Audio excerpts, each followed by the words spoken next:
भारत में शासन प्रणाली प्रमुख रूप से कार्यपालिका, विधायिका और न्यायपालिका तीन संस्थानों पर आधारित हैं।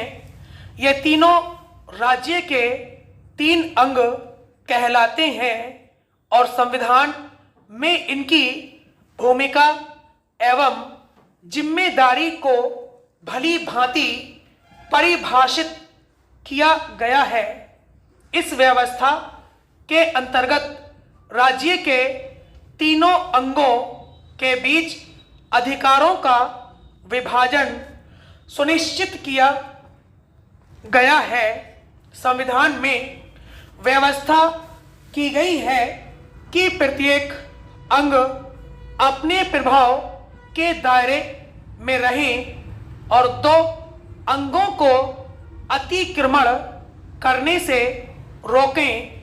इन तीनों को शासन के तीन स्तरों संघ, राज्य और स्थानीय निकाय के आच्छादित किया गया है।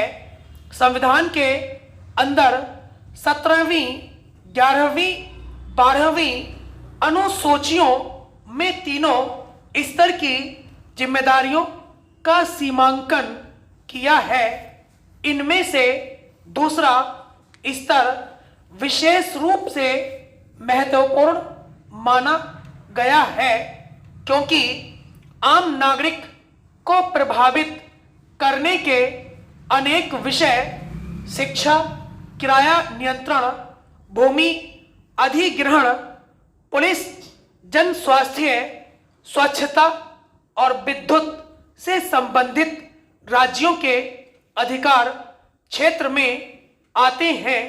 अतः सुशासन की वास्तविक चुनौती राज्य स्तर पर सामने आती है। सुशासन सुनिश्चित करने के बारे में विधायिका की भूमिका पर सार्वजनिक बहस द्वारा नए सिरे से बल दिए जाने की आवश्यकता है। सुशासन राज्य के तीन अंगों की परिधि के अंदर आता है, लेकिन कार्यपालिका और विधायिका की भूमिका सुशासन सुनिश्चित करने में अधिक महसूस होती है। कार्यपालिका अर्थात सरकार की जिम्मेदारी शासन करने की होती है, जबकि विधायिका का दायित्व बेहतर शासन करना होता है। भारत में कार्यपालिका को नीति निर्माण के व्यापक अधिकार प्रदान किए गए हैं, जबकि विधायिका की भूमिका सरकारी नीतियों को मंजूरी देने तक सीमित नहीं है। सरकार नौकरशाही तंत्र को निर्देश देती है कि वह विशिष्ट सार्वजनिक लक्ष्यों को हासिल करने की दिशा में काम करे। मुख्य रूप से यह दो स्तर पर होता है।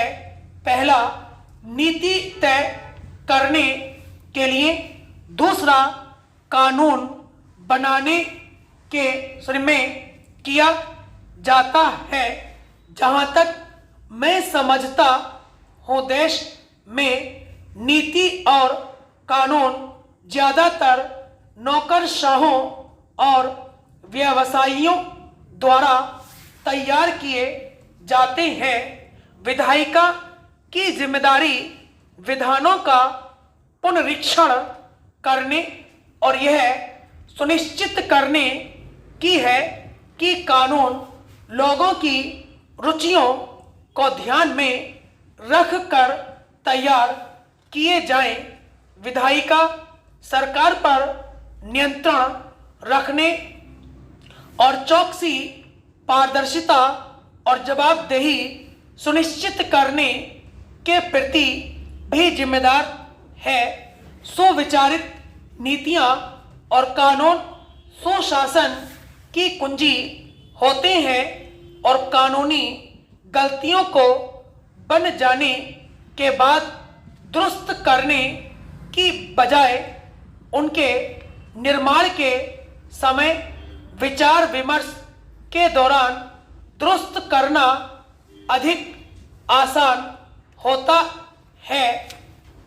राष्ट्रीय ग्रामीण रोजगार कार्यक्रम द्वारा ग्रामीण क्षेत्रों में बेरोजगार तथा कम रोजगार वाले पुरुषों तथा महिलाओं हेतु अतिरिक्त लाभप्रद रोजगार के अवसर प्रदान किए जाते हैं। निर्धन वर्गों का प्रत्यक्ष तथा निरंतर लाभ पहुंचाना तथा गांव के आर्थिक एवं सामाजिक आधारभूत ढांचे को मजबूत करने हेतु उत्पादक सामुदायिक संपत्तियों का निर्माण करना ताकि ग्रामीण अर्थव्यवस्था में तेजी से प्रगति तथा ग्रामीण निर्धनों की आय में निरंतर वृद्धि हो। इस योजना का मूल उद्देश्य है भारत सरकार के मार्गदर्शी सिद्धांतों के अनुसार प्रदेश में जनवरी 1981 से यह कार्यक्रम चलाया जा रहा है। यह एक केंद्रीय परिवर्तित कार्यक्रम है जो राज्य और केंद्र सरकार के सहयोग से आधे आधे व्यय भार के आधार पर चलाया जाता है। इसका संचालन जिला ग्रामीण विकास अभिकरण द्वारा किया जा रहा है। अब जिला पंचायतों को भी इस कार्यक्रम से संबद्ध किया गया है। इस कार्यक्रम के लिए जिले को उपलब्ध आवंटन को जिला स्तर के विकास खंडों और कार्यक्रम के कार्यान्वयन करने वाले विभागीय अधिकारियों को दिया जाता था। अब ग्राम पंचायतों द्वारा किए जाने वाले कार्यों के लिए दी जाने वाली धनराशि जनपद पंचायतों को उपलब्ध कराई जाती है। कार्यक्रम के निर्देशों और आदेशों के अनुसार उनके द्वारा कार्य कराए जाते हैं और उसका समय से लेखा जोखा और निर्धारित प्रतिवेदन भी समयावधि में भेजना है। यह कार्य किसी विभागीय मशीनरी से किया जाना है। इसके लिए जो धनराशि दी जाती है उसकी जानकारी भी जिला पंचायतों को देने के निर्देश हैं। जनपद पंचायतों को 50,000 रुपए तक की लागत के नवीन कार्य की प्रशासकीय स्वीकृति देने के अधिकार दिए गए हैं। उनको दी गई राशि में से 75% राशि पुराने कार्यों को पूरा करने के लिए और 25% राशि नए कार्यों के लिए व्यय करने के निर्देश हैं। राष्ट्रीय ग्रामीण रोजगार कार्यक्रम का काफी प्रतिशत क्रियान्वयन ग्राम पंचायतों के माध्यम से किया जा रहा है। इसके लिए पंचायत की निर्माण समिति गठित की जानी चाहिए जिसमें सरपंच और जिस ग्राम में काम हो रहा है वहां के एक पंच के साथ साथ उप मंत्री भी सदस्य रहते हैं। स्टॉप।